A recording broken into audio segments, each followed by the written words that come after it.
in that Jason Hayward deal, and Jeremy Hellickson kind of surprisingly got traded from the Rays out to the Diamondbacks. It was looking to see if any other teams will maybe get rid of one of their sort of middle of the rotation starters to the Indians, possibly in exchange for some of our good minor leaguers, hopefully not the best ones. So, maybe that would be a situation where the Indians could use some of their minor league strength to bring in a veteran pitcher, not a top-of-the-line pitcher, but someone who can shore up the middle. Again, so we don't have the situation that we had last year where all the great pitchers from the end of last year don't completely replicate that in the new year. I'm with you, man. Next week, let's pick up this conversation as well with the Indians and what they've got going on here. I'm telling you, I think by the time we talk again, there'll definitely be something, but it will be nothing in the Giancarlo Stanton zip code, that's for sure.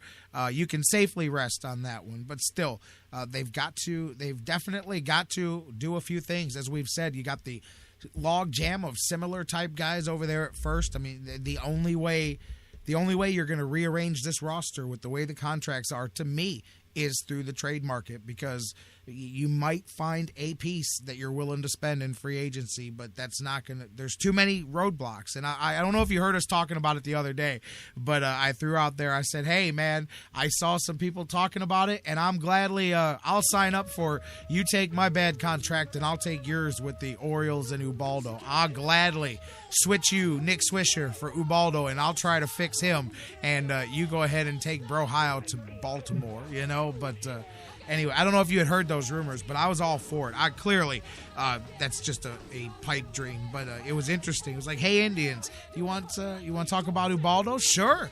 Take one of these bad contracts off our hands, and we'll take it, man.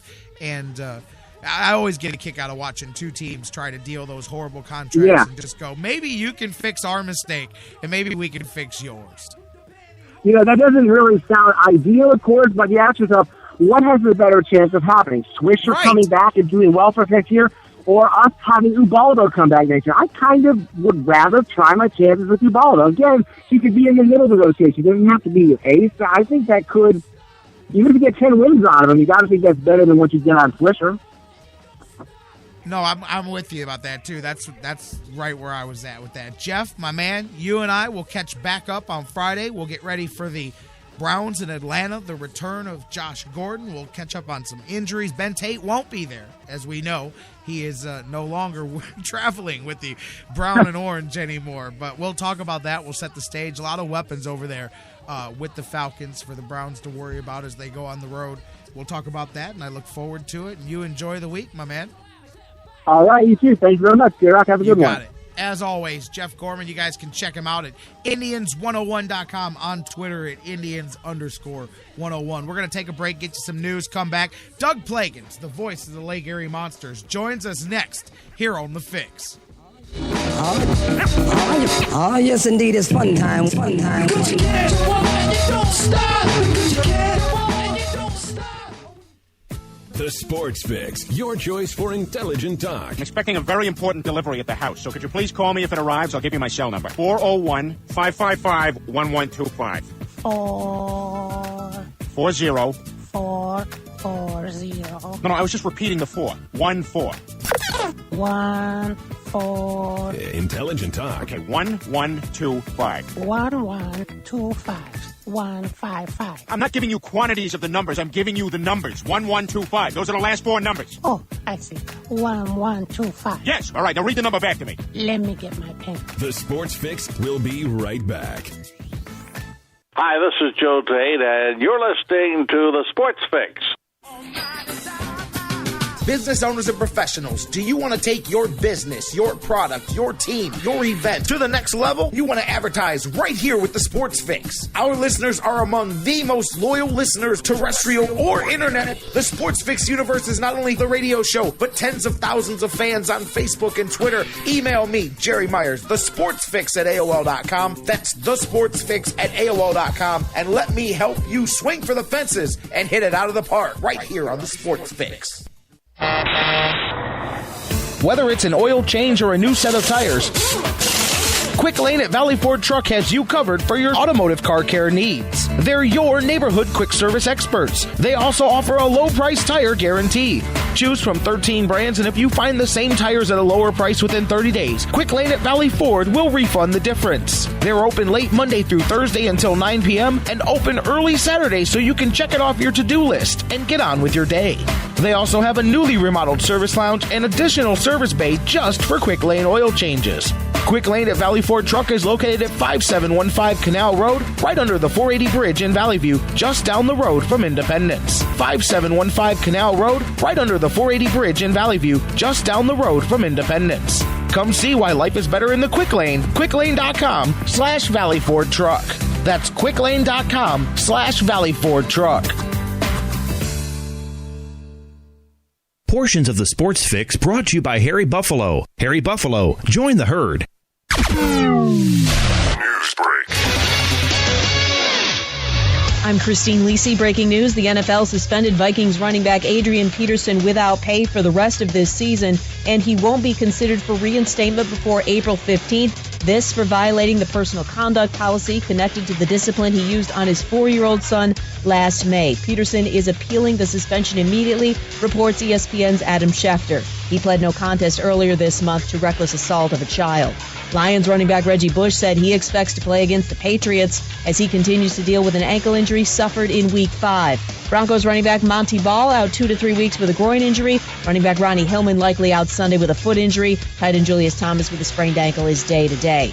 No indication if the Steelers will take any discipline against running back LeGarrette Blount. He left last night's win before it was over, apparently upset he didn't carry the ball against the Titans, according to the Pittsburgh Post-Gazette. Some players have been pushing for Blount's release because of his poor attitude. NHL, Penguins forward Pascal Dupuis out tonight against the Canadiens in Montreal with an unspecified injury.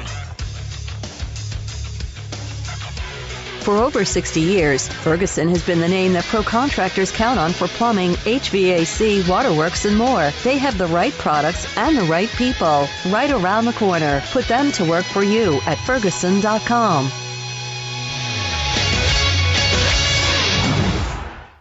You're listening to the Sports Fix. Feel like a monster.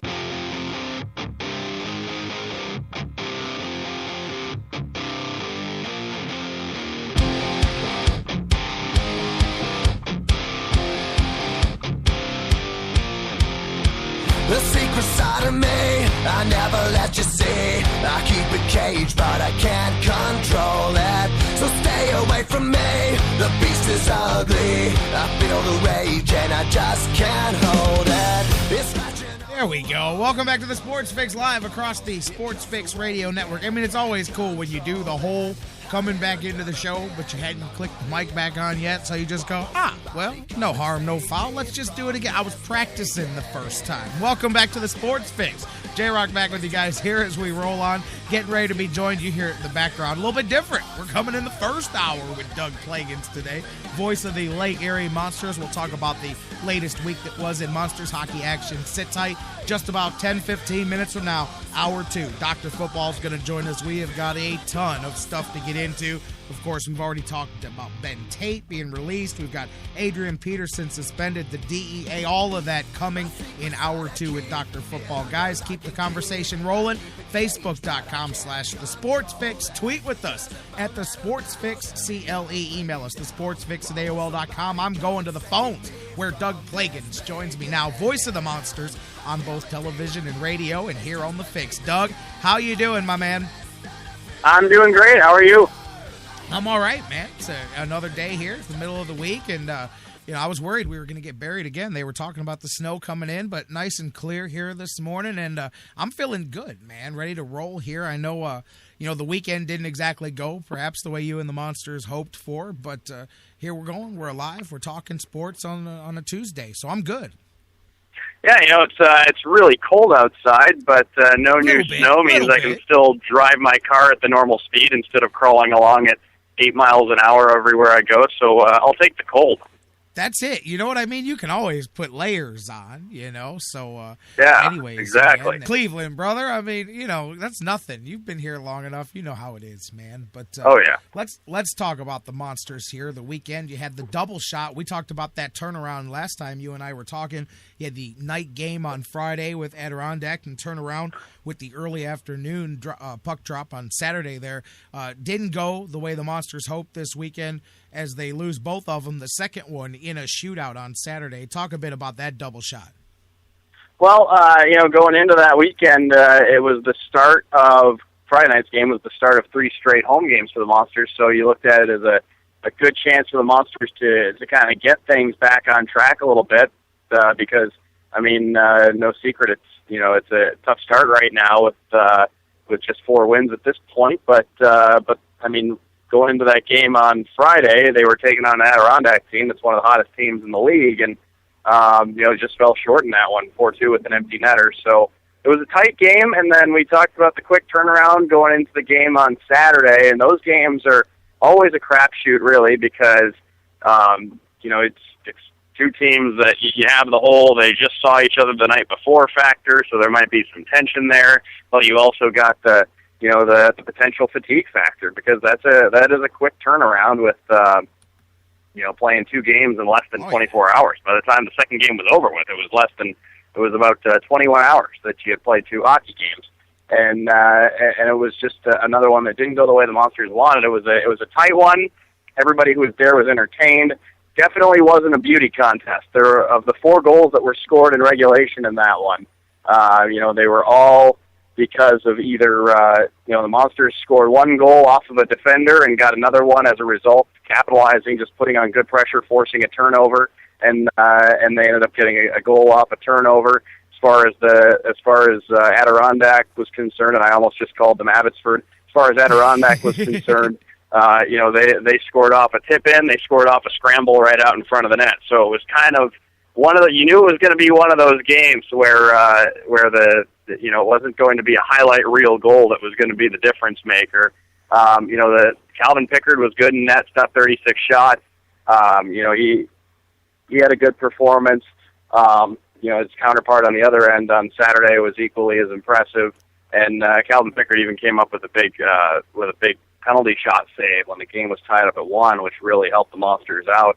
They got the point in that game, which is very important. It's critical just to rack up points any way you can, but to come away from a home weekend, 1 out of 4 points, I don't think anybody in the locker room would have been too thrilled about not getting a win in those 2 games. But now all you can do is look ahead at this weekend against Grand Rapids, and yes, the Monsters and Griffins, another 2 games against each other coming up this weekend. And Friday's game will be the 3rd of the 3-game homestand, and it's another big back-to-back, and you could even make the case now that this weekend's bigger than last weekend. 1, because last weekend didn't go the way that you would have wanted it to, and 2, you can't afford to give up points to Grand Rapids right now. That's a Midwest Division team. You want to stay in the pack in your division, and you can't afford to give up points to them.